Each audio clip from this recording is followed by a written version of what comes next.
et merci de nous retrouver pour la foi prise au mot dans ce nouveau numéro de notre carême sur KTO en compagnie de Jésus, un nouvel aspect de la personnalité du Christ, le missionnaire. Que ce soit avant sa mort ou après la résurrection, que ce soit 72 disciples ou tous ceux qui écoutent sa parole, Jésus envoie.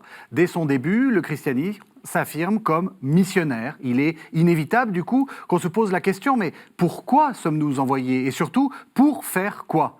Mais il est aussi indispensable de revenir à Jésus. Pourquoi, lui qui est envoyé par le Père, nous envoie-t-il à son tour? Telles sont les questions que nous allons poser à mes deux invités. Pierre Diarra, bonsoir. Bonsoir. Pierre Diarra, vous êtes responsable de la formation missionnaire aux œuvres pontificales missionnaires. Et puis, on vous retrouve, Marie Monet, bonsoir. Alors vous êtes par Skype, c'est un petit peu une émission particulière, nous sommes dans une période aussi très particulière. Vous êtes confinée, Marie. Marie Monet ? Et oui, je suis confinée comme beaucoup d'entre vous. La situation sanitaire s'est dégradée et je n'ai pas pu rejoindre le studio aujourd'hui. Donc voilà, je vous suis à distance, mais je suis là. Eh bien voilà, vous êtes, je ne l'ai pas dit, mais ça se voit d'une certaine façon, vous êtes dominicaine et vous êtes notre fil rouge pour la série. Alors, pour commencer cette émission, Pierre Diarra, je vous propose en fait qu'on commence tout de suite par un texte, qui est un texte que vous devez connaître par cœur, hein, puisque vous êtes spécialiste justement de ces questions missionnaires. C'est le texte de Luc 10, les versets 1 à 11. C'est d'une certaine façon un programme missionnaire. Et je vous propose qu'on commente en fait ce texte. Mais d'abord, on va l'écouter. Donc, Luc 10, versets 1 à 11. Après cela, le Seigneur désigna 72 autres disciples et les envoya deux par deux devant lui dans toute ville et localité où il devait aller lui-même. Il leur dit : « La moisson est abondante, mais les ouvriers peu nombreux. Priez donc le maître de la moisson d'envoyer des ouvriers à sa moisson. Allez, voici que je vous envoie comme des agneaux au milieu des loups. N'emportez pas de bourse, pas de sac, pas de sandales, et n'échangez de salutations avec personne en chemin. Dans quelque maison que vous entriez, dites d'abord « Paix à cette maison ». Et s'il s'y trouve un homme de paix, votre paix ira reposer sur lui. Sinon, elle reviendra sur vous. Demeurez dans cette maison, mangeant et buvant ce qu'on vous donnera, car le travailleur mérite son salaire. Ne passez pas de maison en maison. Dans quelque ville que vous entriez, et où l'on vous accueillera, mangez ce qu'on vous offrira. Guérissez les malades qui s'y trouveront, et dites-leur : le règne de Dieu est arrivé jusqu'à vous. Mais dans quelque ville que vous entriez, et où l'on ne vous accueillera pas, sortez sur les places et dites : même la poussière de votre ville qui s'est collée à nos pieds, nous l'essuyons pour vous la rendre. Pourtant, sachez-le, le règne de Dieu est arrivé. Alors Pierre Diarra, est-ce que vous êtes d'accord avec ce que je viens de dire? Est-ce que c'est un programme missionnaire et est-ce que c'est le programme des œuvres pontificales missionnaires? Peut-être que d'un mot, rappelez-nous ce que sont les œuvres pontificales missionnaires. Alors, les œuvres pontificales missionnaires, c'est 4 œuvres.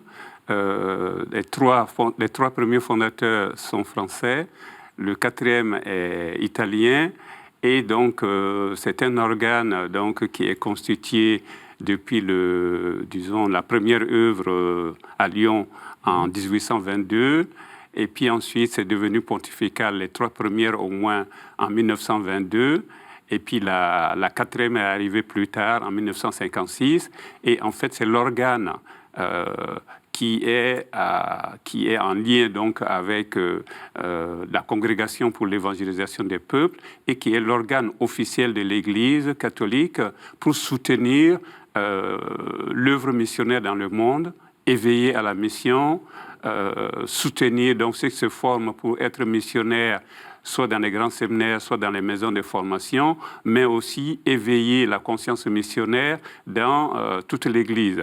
Et donc cette œuvre, il y a des aspects financiers, il y a des aspects humains, et il y a surtout l'aspect d'éveil pour que chaque chrétien, chaque baptisé prenne conscience de sa responsabilité missionnaire dans l'Église. Vous êtes en quelque sorte la courroie de transmission de la congrégation pour les missions, enfin ce qu'on appelait autrefois la congrégation pour les missions. Oui, dans chaque église locale, il y a normalement un responsable qui est bien sûr en lien avec la congrégation pour l'évangélisation des peuples, en lien avec Rome, pour soutenir justement toutes les dimensions de la mission. Donc il y a bien sûr l'aspect financier, comme je vous ai dit, mais aussi l'aspect formation missionnaire et l'aspect aussi qui souvent est oublié, la dimension prière et la dimension communion entre les chrétiens et entre les églises locales. Donc c'est tout cet aspect qui est soutenu par les œuvres pontificales missionnaires. Et en France, le responsable, c'est Monseigneur Dubost. Le secrétaire général, c'est M. Bouchala, Gaëtan. Et donc, nous avons une équipe au niveau national, mais dans chaque diocèse, il y a aussi des responsables. Et les évêques, de par leur responsabilité ecclésiale, sont aussi responsables des œuvres pontificales missionnaires dans leur diocèse et en communion avec le pape, responsable aussi de la mission dans le monde. Est-ce que vous êtes d'accord que Luc 10, c'est un peu votre programme à vous, enfin c'est le programme missionnaire? Oui, bien sûr. Je pense que Jésus qui envoie donc les 72 deux par deux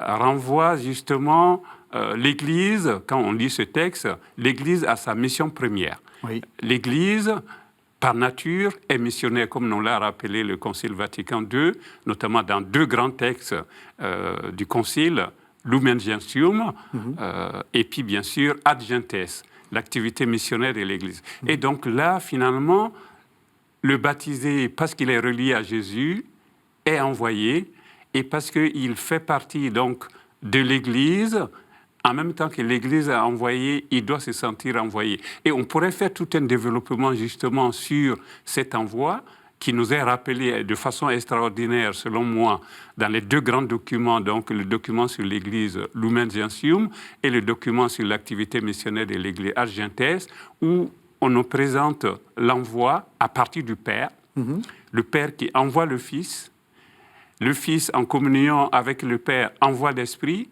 et l'Esprit envoie et soutient l'Église et chaque baptisé. Donc il y a une dynamisme missionnaire qui part de la Trinité, du Père, du Fils et de l'Esprit, et l'Église, justement, est chargée donc d'annoncer le Christ, d'être missionnaire et de susciter, disons, la responsabilité missionnaire auprès de chaque baptisé, puisque nous sommes baptisés au nom du Père, du Fils et du Saint-Esprit.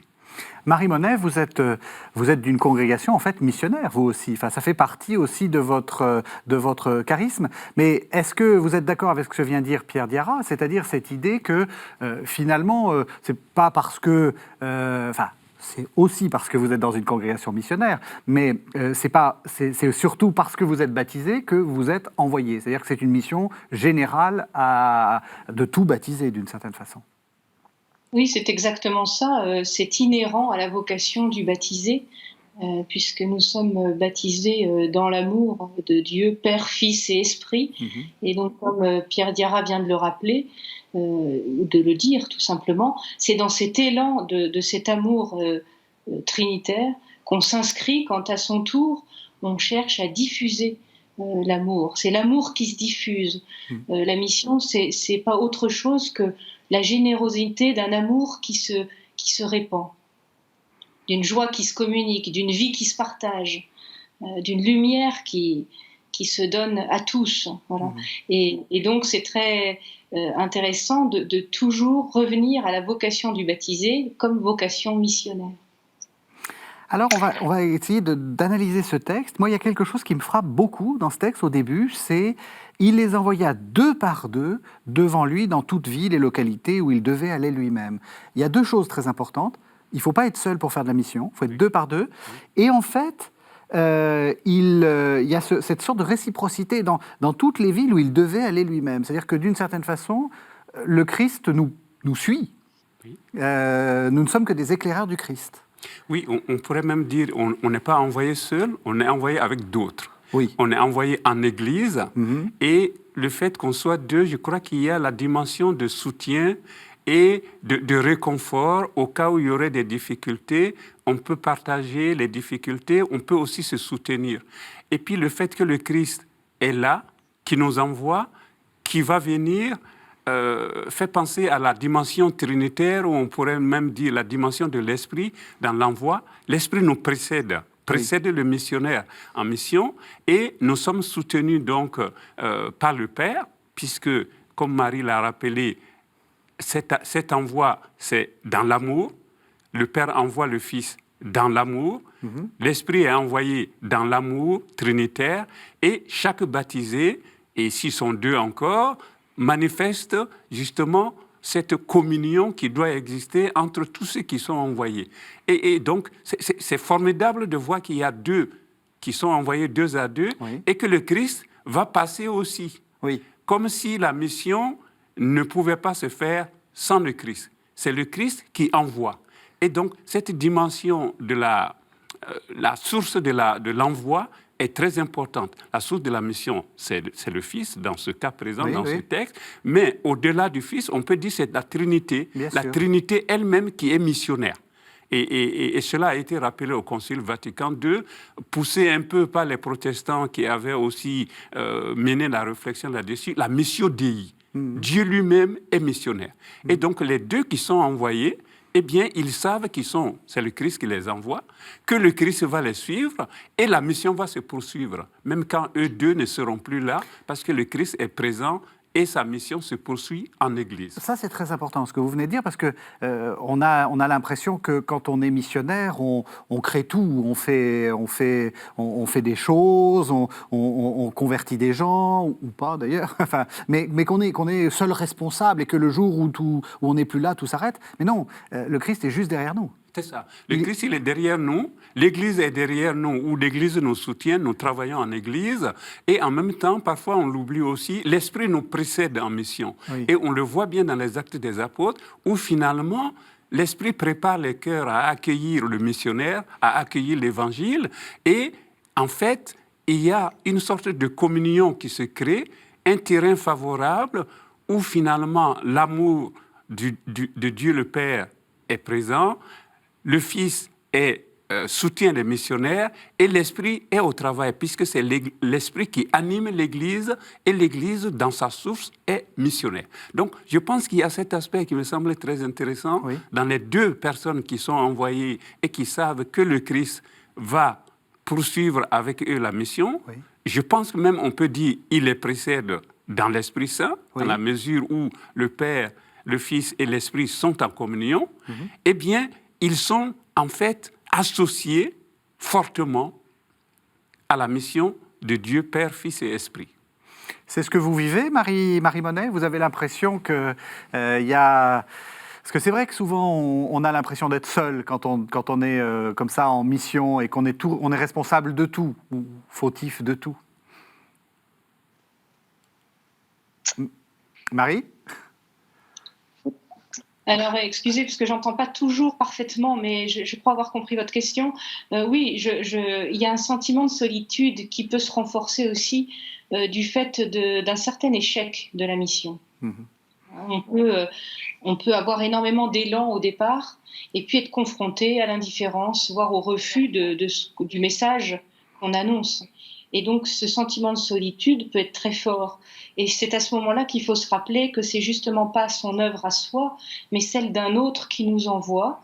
Et donc, que ça soit un succès ou un échec, au fond, à un moment donné, on s'en remet à lui pour tout résultat. Et ça libère, c'est libérateur, parce que à ce moment-là, on n'est plus avec une obligation de résultat, mais ce qu'on appelle une obligation de moyens, et on apprend à se donner peut-être un peu autrement, de manière un petit peu plus distanciée par rapport à soi-même, et plus reliée à celui qui nous envoie et qui est la source du message. Est-ce qu'aux œuvres pontificales missionnaires, vous avez aussi une structure de soutien psychologique pour missionnaires chez qui ça ne marche pas? Oui, en fait, vous voyez ce que je veux dire? Oui. Ce côté, préparez-vous à l'échec, d'une certaine façon. En fait, quand j'écoutais Marie, je pensais à quelque chose que nous avons célébré il n'y a pas longtemps, donc le centenaire de Maximum Illud. Donc ce document qui a été édicté, proposé par le pape Benoît XV. Et dans ce document, il était dit que le missionnaire, même s'il n'est pas de la même congrégation qu'un autre missionnaire qui n'est pas loin, dans ces moments de solitude et de difficulté, il pouvait aller le rencontrer, il pouvait discuter avec lui pour savoir quels sont les bons moyens et comment se soutenir conjointement pour que la mission se poursuive. Donc ce n'est pas l'affaire d'une congrégation à part qui ne fait que ce que la congrégation dit. Il peut arriver des moments où les congrégations sont invitées à collaborer. Donc l'individu aussi qui se trouve dans des difficultés, il peut aller voir un autre missionnaire et il peut y avoir un soutien, des moyens nouveaux pour pouvoir proposer l'évangile. Donc il y a cet aspect qui me semble intéressant et que les œuvres pontificales missionnaires soutiennent. En fait, les œuvres pontificales missionnaires, le fond, j'ai envie de dire, le fond du problème, c'est de dire il faut que dans le monde, il n'y ait aucun missionnaire qui soit abandonné à lui-même et qui n'ait pas les moyens d'annoncer l'évangile. Donc, on soutient les œuvres pontificales missionnaires soutiennent toutes les églises, tous les missionnaires, et c'est ça qui est original. Ce n'est pas je soutiens mon petit copain, ou je soutiens mes amis, ou je soutiens les gens de ma congrégation, ou de ma communauté, ou de mon église d'origine, de mon diocèse. C'est que partout où il y a des missionnaires, il faut que l'Église, dans son ensemble, représentée par les œuvres pontificales missionnaires, puisse les soutenir et qu'ils aient les moyens intellectuels, spirituels et autres pour pouvoir continuer à annoncer l'Évangile. C'est quoi les terres de mission aujourd'hui? Parce que c'est vrai qu'on a une image un peu caricaturale, en gros, de l'Europe vers l'Afrique, de l'Europe vers l'Asie, de l'Europe vers l'Amérique du Sud, et pas l'inverse. C'est quoi les terres de mission? Est-ce que ça peut être chez moi, enfin, pas en confinement évidemment, mais d'aller voir mes voisins, etc. Oui, bien sûr. En fait, si on regarde de près, la Congrégation pour l'évangélisation des peuples est responsable d'un certain nombre de territoires, entre guillemets, de diocèses, et essaie donc de les soutenir parce que peut-être ce sont des diocèses qui ont été créés dernièrement, notamment en Afrique, en Asie, en Australie et dans quelques diocèses d'Amérique latine. Mais de façon claire, la mission, c'est partout. Et ce que le pape François nous rappelle régulièrement, c'est de dire partout où il y a des êtres humains, eh bien, il faut qu'on puisse leur proposer l'évangile. Et le disciple missionnaire, qu'il vive en Europe, en Afrique ou ailleurs, il doit sentir la responsabilité missionnaire. Et partout où le chrétien est, il doit pouvoir proposer à ses voisins, à ses voisines, aux personnes avec qui il vit, il doit pouvoir leur proposer l'évangile pour qu'ils comprennent pourquoi le Seigneur Jésus envoie des disciples et quel est le but final de la mission. Et Marie l'a rappelé tout à l'heure, c'est qu'il y ait plus d'amour dans le monde. On pourrait ajouter aussi la justice, la paix, comme c'est dit d'ailleurs dans ce texte. Quand vous arrivez quelque part, dites à cette maison paix. Donc la paix du Seigneur, c'est pour tout le monde. Donc la mission n'est pas réservée à quelques-uns et on n'est plus dans la logique où ce sont les Européens qui sont envoyés partout dans le monde entier, comme ça a été fait au XVIe, au XVIIe et au XVIIIe siècle et même au XIXe siècle. C'est de partout à partout, le missionnaire peut être envoyé et chaque baptisé doit se sentir responsable, quel que soit le lieu où il est, comme missionnaire. Oui, justement, vous l'avez dit, et je vais poser aussi la question à Marie. Moi, ce qui me frappe beaucoup dans ce texte, c'est que la première chose qu'il faut dire, c'est « paix à cette maison ». Et pas convertis-toi et crois à la bonne nouvelle » ou bonjour, je viens de la part de Jésus ». Le cœur du message missionnaire, ou disons le préalable, mais c'est peut-être aussi le cœur, c'est la paix. Oui, ça c'est très intéressant pour nous parce que justement on a souvent l'impression quand on veut être soi-même missionnaire, on évoque ici les grandes missions, mais on pourrait évoquer tout simplement la transmission de la foi dans les familles et dans le milieu de vie habituel. Mais on a l'impression qu'il faut transmettre le catéchisme. Oui. Du contenu, transmettre ce qui est Dieu, c'est vrai aussi. Mais là, le texte biblique nous dit, c'est annoncer la paix. Et ça, il faut l'entendre résonner et s'interroger sur ce que nous transmettons autour de nous, ou ce que nous voulons transmettre, et peut-être revoir aussi l'ordre des priorités à la lumière de cet évangile-là. Vous êtes d'accord? Oui, je suis d'accord. Est-ce que c'est le message que oui, vous... Oui, c'est le message. Je crois qu'il y a quelque chose de fondamental. Avant même qu'on discute religion, avant même qu'on discute foi et autres aspects de la vie d'un être humain qui est important, il y a d'abord tisser des relations pacifiées où on essaie de s'accueillir mutuellement, de se rendre dans une disposition où finalement, ce qui est important pour l'autre, c'est la paix. Et une fois que le dialogue sera établi, que nous pouvons discuter des choses importantes, eh bien, nous pourrons parler justice, nous pourrons parler amour, nous pourrons parler d'un certain nombre d'éléments qui sont très importants, notamment la foi, la manière dont chaque croyant est relié à son Dieu, et pour nos chrétiens, la manière dont chacun de nous est relié aux trois personnes de la Trinité. Mais ce qui est important, c'est que les communautés chrétiennes et même l'ensemble des communautés humaines puissent vivre en paix. Et ce n'est pas pour rien que le 1er janvier, donc cette grande journée où on commence une nouvelle année, ce qui est important et que souhaitent souvent le pape et nos responsables d'Église, c'est que nous vivions en paix avec nos contemporains.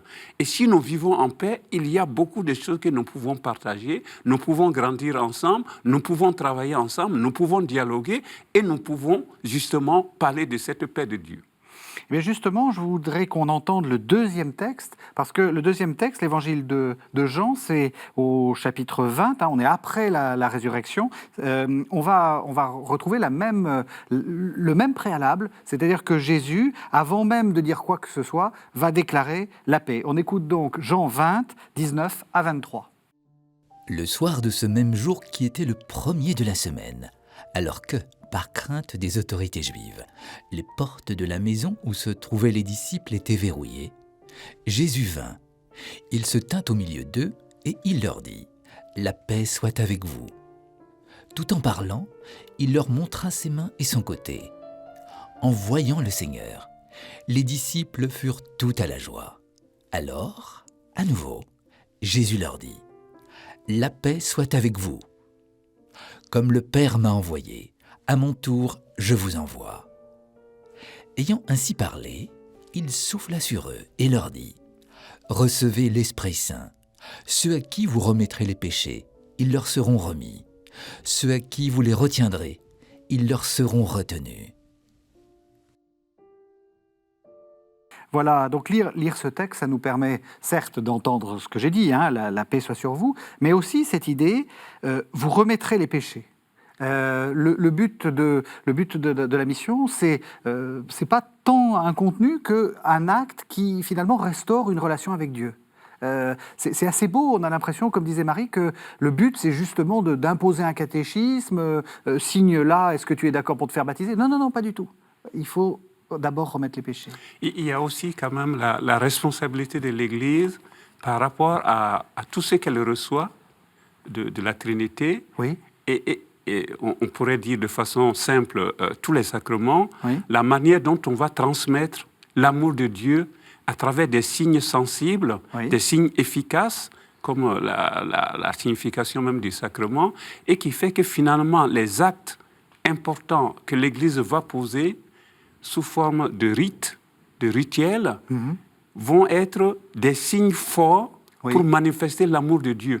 Et un des lieux de manifestation de l'amour de Dieu, c'est bien la réconciliation. Quand on nous dit « tes péchés te sont pardonnés », eh bien, on a de nouvelles relations avec Dieu et avec nos contemporains, avec les hommes, où finalement, nous ne sommes plus dans une logique de violence, nous sommes dans une logique de paix, où finalement, nous sommes en paix avec Dieu, nous sommes en paix avec nos frères, nous sommes dans une relation où finalement nous pouvons, une fois que nous avons reçu la paix, l'expression de l'amour surabondant de Dieu, eh bien nous pouvons aller à la rencontre des autres et leur demander aussi de rentrer dans cette logique de paix et de réconciliation. Vous êtes d'accord, Sœur Marie Bonnet? Vous êtes d'accord que c'est très important, cette étape préalable? Oui, c'est extrêmement important. C'est même la caractéristique même de notre mouvement missionnaire, de ce qui nous propulse vers les autres. Et c'est l'inverse, justement, d'un mouvement de conquête. Oui, c'est-à-dire que, parce que j'ai entendu plusieurs fois parler, vous savez, on parle souvent de soft power à propos de certaines grandes puissances qui veulent imposer leur culture, imposer. C'est pas ça l'idée. C'est pas, on cherche pas à imposer nos contenus, notre manière de voir. Oui, on pourrait peut-être revenir sur le texte précédent qui fait écho à celui qu'on vient d'entendre et de comprendre que ce qui compte, on l'a déjà dit là, c'est pas le contenu de ce qu'on va annoncer aux autres, mais c'est la manière dont on va le faire, avec laquelle on va le faire. On entre en contact avec les autres pauvrement. Vous voyez, Jésus nous envoie, c'est dans le texte, sans rien au pied, sans moyens, on y va pauvrement. Et c'est quelque chose qu'on propose, c'est pas quelque chose qu'on impose. Et ça, c'est, je pense, je fais écho à notre émission de la semaine dernière sur l'indignation, c'est ça la révolution évangélique, c'est qu'on arrive pauvrement. Et celui qui nous accueille, en faisant l'expérience de nous accueillir, va lui aussi faire l'expérience de la gratuité. Alors pourquoi je dis ça? Parce que dans le texte qu'on vient d'entendre, on parle de remettre les dettes. Et c'est bien ça, l'expérience de la gratuité, c'est remettre aux autres les dettes qu'ils ont à notre égard, ou à notre tour, demander, quand on demande à être pardonné, qu'on nous remette nos dettes. Voilà. Et cette expérience du royaume, ce mot un peu parfois lointain, un peu incompréhensible, eh bien c'est l'expérience d'un amour qui se diffuse gratuitement, qui se reçoit et qui s'accueille gratuitement. Et le corollaire de cette gratuité, c'est la pauvreté, de celui qui vient annoncer et de celui qui accueille. En entendant ce que disait Marie, je vous sentais opiner, Pierre Dira. Vous êtes d'accord? Non, oui, je suis d'accord. La pauvreté, c'est important. Ah oui, la pauvreté est importante. En fait, le missionnaire qui arrive, du point de vue même intellectuel, il ne connaît pas grand-chose, même s'il a appris peut-être déjà à parler, à s'exprimer.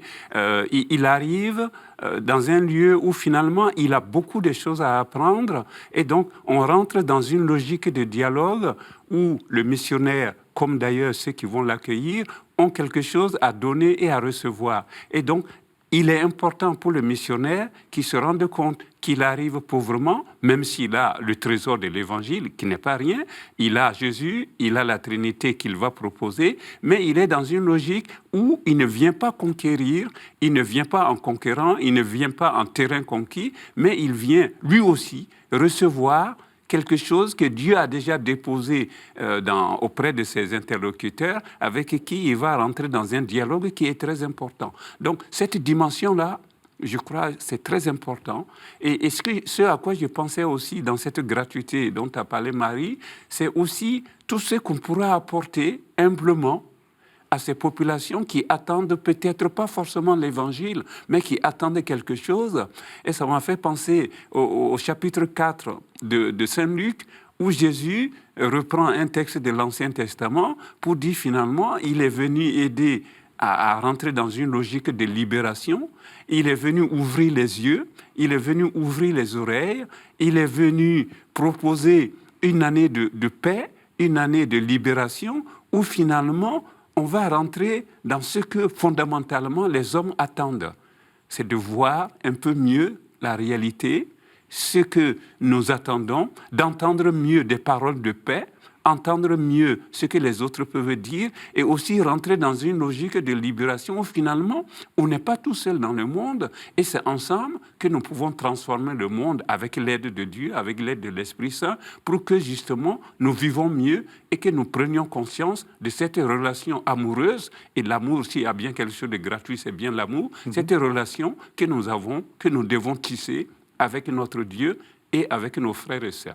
Je peux vous poser une question provocatrice, Pierre Dira? Oui. Vous savez, il y a plus de téléspectateurs actuellement qui regardent KTO en Afrique que de téléspectateurs, grâce aux satellites, qui regardent KTO en Europe. C'est tout à fait le contraire qu'on a fait pendant des années. Le fait que les gens, acceptent d'écouter l'autre d'abord, etc. Vous voyez ce que je veux dire? Oui. Ça veut dire quoi? On s'est trompé? Je pense que c'est vrai, il y a un certain nombre de mes amis qui me disent souvent « Ah, on t'a vu sur KTO, ouais. Tu as dit des choses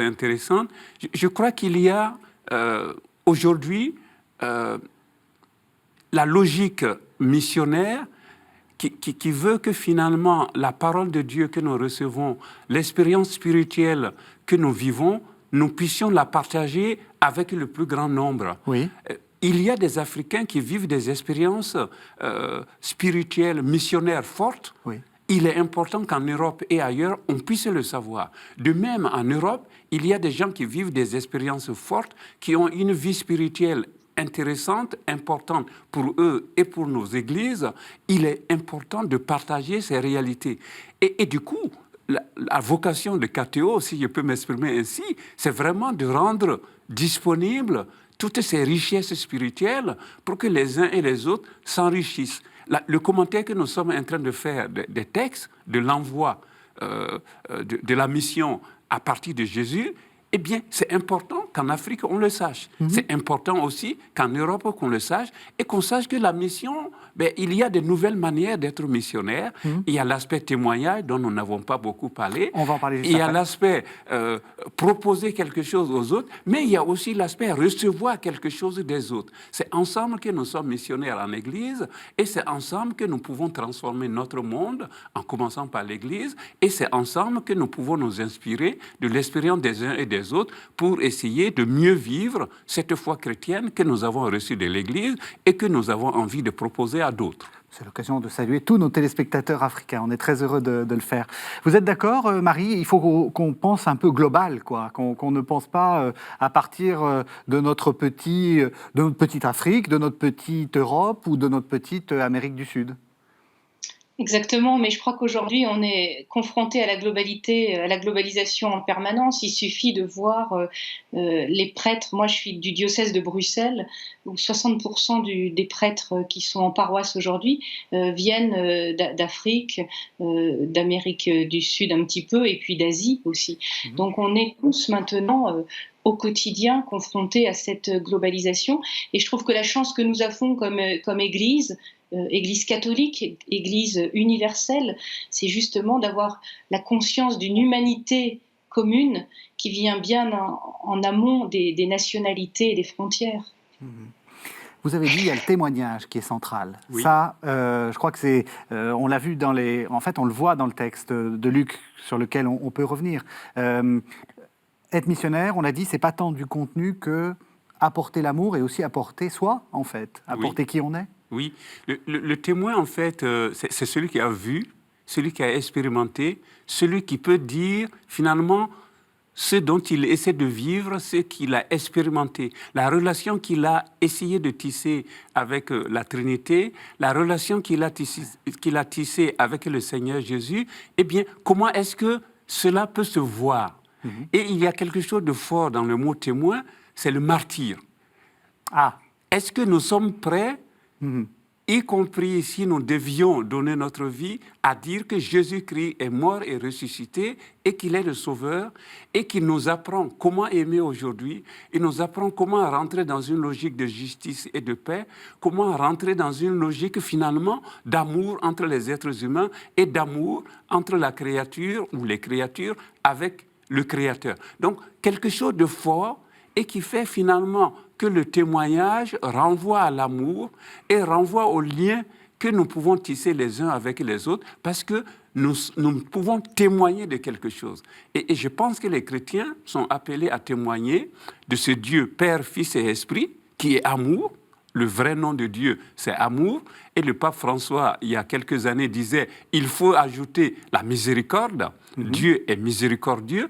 Et donc, c'est de cela que nous sommes invités à témoigner et on pourrait ajouter le dialogue parce que si vous entrez dans une logique de dialogue et d'amour, vous ne pouvez pas échapper au dialogue. Oui, alors justement, vous avez parlé de martyr. Évidemment, il y a un petit détail là je reviens au texte de Luc, qui est assez un peu dérangeant. Voici que je vous envoie comme des agneaux au milieu des loups. Les agneaux, au milieu des loups, ils se font croquer, voilà, ils se font manger. Oui. Donc, est-ce que c'est ça aussi? Est-ce qu'il faut se dire, je vais partir en martyr? Alors, il y a l'idée qui a été vécue au cours de l'histoire. Et c'est pas si éloigné que ça, notamment au XVIIIe et au XIXe siècle, au début du XIXe siècle, il y a un certain nombre de missionnaires qui partaient et ils savaient qu'il y avait très peu de chances qu'ils reviennent en Europe, parce qu'ils vivaient 3 années, 4 années, les plus vigoureux et ceux qui avaient un peu plus de chances que d'autres vivaient peut-être 4 ou 5 ans, mais la plupart, ils partaient dans un terrain tellement difficile et dans des conditions tellement difficiles avec la violence qui devait exister à l'époque, qu'ils ne revenaient pas. Oui. Donc, il y a l'idée que finalement, on va dans un... Et on ne sait pas comment on va être accueilli. Ça peut se passer bien, c'est ce qu'on souhaite, mais ça peut aussi se passer mal. Et donc, il y a cette idée que finalement, en partant témoigner, en partant annoncer le Seigneur Jésus, il ne faut pas évacuer cette éventualité. Et donc, le témoin, il faut qu'il soit prêt, éventuellement, à donner sa vie pour signifier que ce qu'il est en train d'annoncer est important. Ça doit vous plaire, Marie, parce que je sais que vous aimez le réalisme dans la vie spirituelle et dans la vie chrétienne. Il faut être réaliste. C'est pas facile, la vie. Oui, tout à fait. Je crois qu'aujourd'hui, on est dans un monde où on est devenu, nous les chrétiens, minoritaires, dans une culture globale qui a cessé de prendre notre culture chrétienne pour référence. Et donc, on peut avoir peur. Et on peut se durcir. Ce qu'on vient d'entendre, c'est l'antidote de la peur. Ça ne veut pas dire qu'il n'y a plus de peur, mais il y a une manière de la traverser et de la vivre et de renouveler un élan missionnaire au moment où justement on risquerait de manquer de foi. Et le martyr d'aujourd'hui, c'est peut-être aussi un petit peu ça. Dans un monde qui se refroidit, au lieu de garder les choses en état et de construire des musées, c'est oser une parole vivante sur quelque chose qui est devenu très indifférent pour tout le monde. Ça, c'est important. C'est-à-dire qu'on est aussi en Europe dans une terre de vieilles missions, si on peut dire, d'anciennes missions, et une partie de la mission va consister finalement à oser dire qu'on est chrétien, à oser dire qu'on croit en Jésus, comme l'a dit Marie, crucifié, etc. Et en fait, c'est pas plus compliqué que ça, le martyr, mais c'est déjà énorme. C'est ça. Et déjà parfois énorme. Même dans le contact, si on veut tisser des liens, si on veut parler de ceux qui nous fait vivre, on peut se faire envoyer sur les roses, Absolument. comme on dit, oui. en disant, tu peux toujours causer, cela ne m'intéresse pas. Donc, ce n'est pas très agréable à entendre. Mais en même temps, on peut aussi... Et c'est ça qui peut donner l'espérance. On peut rencontrer des gens qui sont tellement ouverts qu'ils ont envie de discuter avec vous, même si peut-être la foi chrétienne ne les intéressait pas. Ils peuvent manifester de l'intérêt et avec eux, on peut discuter et même s'ils ne changent pas de comportement, d'attitude, il peut y avoir une flamme, parce qu'il faut croire aussi que l'Esprit travaille en même temps que nous essayons de proposer le Seigneur Jésus. Il peut y avoir quelque chose qui se fait, qui ne va pas être manifeste tout de suite, mais qui peut être une source de réflexion et pourquoi pas de conversion, même si c'est quelques années après. Et c'est ça qui doit motiver les missionnaires, quels qu'ils soient, j'ai envie de dire les disciples missionnaires, l'expression du pape, où justement nous pouvons sentir que même si nous avons l'impression de prêcher dans le désert, comme on dit, eh bien, on peut compter sur la grâce de Dieu pour se dire, peut-être que ça va faire de l'effet. Et même le fait de savoir que cette personne, nous ne sommes pas indifférents envers elle, nous avons été attentifs, parce que nous ne prêchons pas seulement, nous écoutons aussi. Oui. Les objections que l'une ou l'autre personne peut dire, nous pouvons même écouter la souffrance des personnes qui acceptent de rentrer dans une logique de dialogue et de discussion pour savoir tout ce qu'ils attendent de notre Sainte Église et ils ont l'impression de ne pas les trouver. Et c'est important qu'il y ait des oreilles attentives qui écoutent et qui manifestent que l'Église aussi prend soin de ces personnes et essaie d'entendre leur voix et de se dire finalement, peut-être qu'il y a des choses à améliorer, des manières de parler, des manières de célébrer et qui peuvent les aider peut-être à reprendre le chemin de la foi ou peut-être à réfléchir pour savoir comment vivre mieux, même si ils ne vont pas courir tout de suite à l'église, voir un prêtre, mais se dire finalement, les chrétiens qui formons l'Église, nous avons une attention pour les gens qui souffrent de diverses manières, pour les gens qui sont isolés, pour les gens, finalement, qui attendent quelque chose de l'Église. C'est ce qui est dans le texte, et c'est assez, ça frappe beaucoup. Ne passez pas de maison en maison, et puis si ça marche pas, en gros, c'est cette fameuse expression, hein, vous secouez la poussière de la sandale de vos pieds, et puis vous partez ailleurs. Il n'y a pas ce côté réussir à tout prix, tenter à tout prix de convertir. Oui, et puis je crois qu'il y a l'idée que le pape Jean-Paul II a bien exprimée dans Redemptoris Missio, où finalement il dit, l'Église propose. Bien sûr, il peut y avoir des objections, il peut même y avoir des refus, mais l'Église est dans la proposition. L'Église n'arrête pas de proposer Jésus-Christ et ne force personne. Et souvent, on oublie de le dire. S'il y a des gens, effectivement, qui n'en veulent pas, et il ne faut pas continuer à les persécuter d'une certaine manière, mais rentrer dans une logique de dialogue en disant, finalement, le Seigneur, l'Église vous propose quelque chose, non pas pour vous aliéner, non pas pour lutter contre votre liberté, mais pour vous dire, la porte est toujours ouverte, le Seigneur Jésus est là, il est le sauveur de tout le monde, et même ceux qui se sont éloignés ou qui ont combattu l'Église ou la foi chrétienne pour 1000 raisons, eh bien, même à cela, le Seigneur reste ouvert et propose son amour, et l'Église propose cet amour. Marie, vous aviez dit obligation de moyens, pas obligation de résultats. Ça aussi, je crois que c'est quelque chose d'important qu'il faut rappeler aux téléspectateurs. Oui, parce que ça, c'est comme je le disais tout à l'heure, ça libère de l'échec. C'est-à-dire, l'échec est inévitable. Je pense notamment à la transmission de la foi entre les générations. Moi, je rencontre beaucoup de grands-parents qui sont extrêmement tristes de ne pas pouvoir transmettre le secret de leur vie, leur foi, à leurs petits-enfants. Il y a comme une rupture entre les générations. Bon, pas toujours, mais c'est quand même de plus en plus fréquent. Et cet échec, ils le vivent sur le mode de la culpabilité, en se demandant ce qu'ils ont bien pu faire ou ne pas faire, dire ou ne pas dire, pour expliquer cette situation. Et là, se rappeler qu'on a obligation de moyens, c'est-à-dire de dire et de faire, mais pas de résultat, c'est-à-dire que le résultat ne nous appartient pas, c'est extrêmement libérateur, et il faut se le redire régulièrement, il faut se soigner là-dessus, parce que c'est extrêmement important de l'entendre dans l'Évangile lui-même. Voilà. Marie a pris un très bon exemple, qui est l'exemple des grands-parents et des petits-enfants, donc la transmission, ce qu'on appelait autrefois la transmission de la foi. On peut le dire encore, voilà, la transmission de la foi.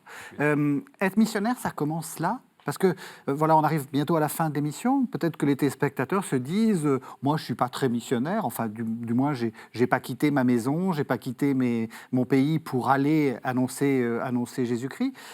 Finalement, j'aimerais qu'on revienne sur cette idée-là. Qu'est-ce que c'est qu'être missionnaire aujourd'hui, concrètement? Est-ce que ça commence par les grands-parents et les petits-enfants? Oui. Et moi, je voudrais souligner quelque chose qui est propre aux œuvres pontificales missionnaires en lien avec l'Église universelle. C'est ce rappel chaque année, en octobre, pour nous dire il y a une semaine missionnaire ou il y a un mois missionnaire, et quelque chose pour nous dire finalement, est-ce que vous avez oublié qu'être baptisé, c'est être relié à la Trinité, c'est être relié à tous les disciples de Jésus et avoir la responsabilité au niveau du monde d'annoncer la foi chrétienne, de proposer Jésus. Il y a cette dimension que finalement, ce que nous avons reçu, que nous pensons être très bon pour nous, eh bien, nous ne le gardons pas jalousement pour nous, nous le proposons à d'autres. Parce que nous avons souci qu'ils vivent mieux, qu'ils vivent bien, et nous pensons qu'un certain nombre d'aspects de la foi chrétienne peut les aider. Et c'est cela qui fait que nous le proposons à nos enfants, à nos petits-enfants, à nos amis. Et même si, comme dit Marie tout à l'heure, il peut y avoir des échecs, on peut nous renvoyer en disant « vous n'êtes pas meilleur que les autres et puis bon, vous n'êtes pas toujours très bon dans ce que vous proposez », il n'en demeure pas moins que finalement, la source, c'est quand même l'amour de Dieu. Et cela, on peut toujours le proposer. Bien sûr, il peut y avoir des moments de découragement et tout.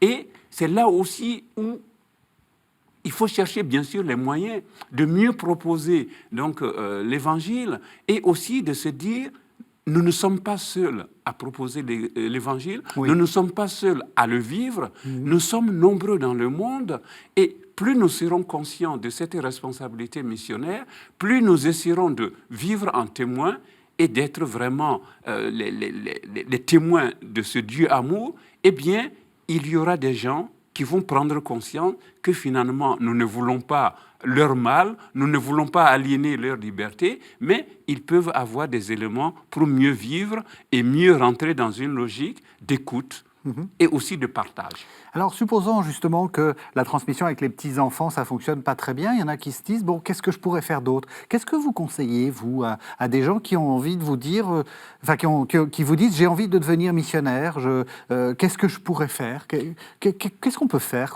Comme ça, là, quand on n'est pas très... je veux dire, on n'a pas forcément la possibilité de partir, ou on n'a pas la possibilité de s'engager dans quelque chose de très compliqué.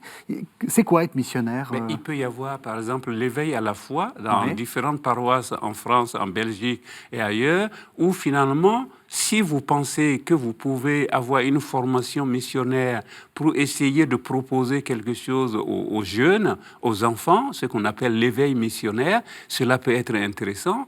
Ça peut aussi être comment on peut accompagner des personnes âgées ou malades pour qu'ils sentent que la dimension de la prière est importante pour la mission. Il peut y avoir aussi tout un accompagnement de jeunes, de rencontres avec des gens qui sont en train de chercher leur voie pour savoir s'ils peuvent devenir prêtres, s'ils peuvent devenir religieux, religieuses, ou s'ils sont encore jeunes ou jeunes retraités et qu'ils peuvent aller quelque part pour 3 mois, 6 mois ou plus. Il peut y avoir toute une recherche où finalement, dans cette démarche de recherche de ce qu'on pourrait faire ici ou ailleurs, il peut y avoir justement une meilleure compréhension de ce qu'est la mission aujourd'hui dans notre monde. Ce n'est pas simplement partir. Sur place, on peut avoir plein de choses à faire. Et il y a d'abord toute une discussion. Il y a toute une discussion pour dire, mais on ne va pas partir parce que la mission, c'est aussi ici. Mais il me semble qu'il y a une sorte de synergie entre la mission ici et la mission là-bas, où finalement, ce qui se fait ici peut nous inspirer ailleurs pour pouvoir être mieux missionnaires.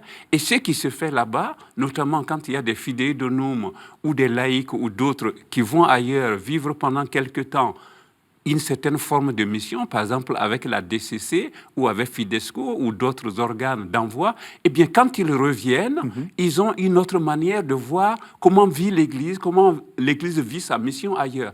Et cela peut donner des missions. D'ailleurs, il peut donner des idées. D'ailleurs, il semble qu'au lendemain de la guerre, en Europe, il y a eu beaucoup de missionnaires parce qu'ils sont revenus pendant la guerre et qu'ils ont discuté avec d'autres prêtres. Eh bien, il y a eu une sorte d'inspiration mutuelle au niveau des missionnaires qui étaient partis dans le monde entier et qui sont revenus. Et il y a eu des idées qui ont été échangées où finalement, ce qui se vit ailleurs du point de vue missionnaire peut aussi inspirer ce qui se fait ici. Bien sûr, il ne s'agit pas de faire exactement la même chose, mais on peut prendre des idées et voir comment les adapter dans le lieu, dans le contexte où on se trouve. Marie, Pierre Diarra, moi-même, vous-même, vous êtes... nous sommes tous des universitaires. Se former, c'est aussi être missionnaire, parce que finalement, il y a toujours un moment où on va retransmettre la formation qu'on a reçue. Oui, c'est exactement ça. Se former, c'est être missionnaire. Je dis souvent aux personnes qui sont désireuses de formation, notamment à l'université en ligne dont je m'occupe, domuni.eu, vous pouvez consulter le site www.domuni.eu, je leur dis, vous allez devenir à votre tour des courroies de transmission. Et c'est souvent leur désir, c'est-à-dire c'est pas se former pour soi, mais c'est se former pour qu'à leur tour, là où ils seront, ils puissent transmettre quelque chose de leur foi et quelque chose de l'intelligence aussi de la vie. Alors, on arrive à la fin de l'émission. Pierre Diarra, vous vouliez à tout prix nous dire qu'il y a une semaine missionnaire mondiale, c'est en octobre. Sur quoi va être la prochaine semaine missionnaire mondiale? Alors, le thème est tiré du livre d'Isaïe, au chapitre 6, verset 8. « Me voici, envoie-moi », où dans le texte, on voit comme Dieu en concertation pour savoir qui est-ce qu'il va envoyer.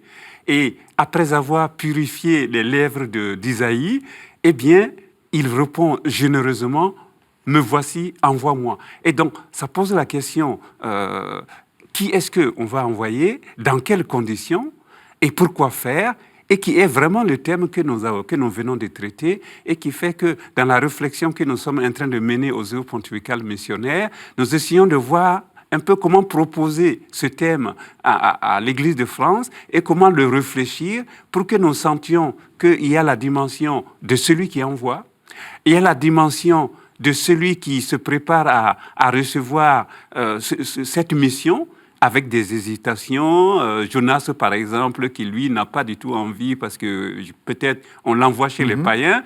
Et la dimension de la responsabilité missionnaire. Quand on est envoyé, eh bien, il y a la source de l'envoi, il y a le message, bien sûr, mais il y a aussi toute la dimension du témoin, de l'envoyé, qui finalement n'est pas envoyé tout seul, il est envoyé par quelqu'un, par l'Église, par les évêques, par Dieu le Père, par Dieu le Fils, par Dieu l'Esprit. Et c'est dans cette dimension que nous sommes en train de réfléchir sur ce thème qui va être proposé par Monseigneur Dubos à l'ensemble de l'Église de France.